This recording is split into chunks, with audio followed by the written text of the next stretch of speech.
আচ্ছা, তোমরা কে কে আমার মতো মাঠ ঘুরতে ভালোবাসো? আমার তো বরাবরই ছোটবেলা থেকে মাঠ খুব ভালো লাগে। বাড়ির একদম কাছাকাছি তো মাঠ নেই, তার জন্য হয়তো আরো এই মাঠটা আমাকে বেশি অ্যাট্রাক্ট করে। এই সুন্দর ফ্রেশ হাওয়া, এত সুন্দর নেচার সবকিছু। আগে ছোটবেলায় মার সঙ্গে মাঝে মধ্যে যাওয়া হতো মাঠে ঘুরতে। তখন যে সুন্দর ফিলিংসটা লাগতো, এখন বড় হয়ে গেছি তবুও সেই সেম ফিলিংসটাই হয়, ভালো লাগে বেশ। এখনো তাই দাদাদের বাড়ির পিছনের মাঠটাই চলে গেছিলাম। আর এখানে এই বড় বড় পাতাগুলো তো দেখে ফার্স্টে ভেবেছিলাম ফুলকপি চাষ করেছে, কিন্তু না, ব্রোকলি চাষ করেছে। তারপর ওইদিকে একটা কলা গাছে কলা হয়েছিল, মানে ছোট্ট একটা কলা গাছে অনেক বড় কলা হয়েছিল, সেটাই দেখছিলাম।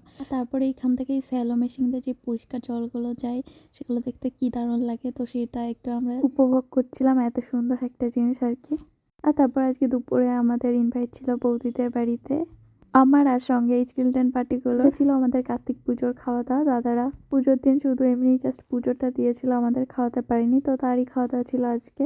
So that's it for the day, bye, follow for more.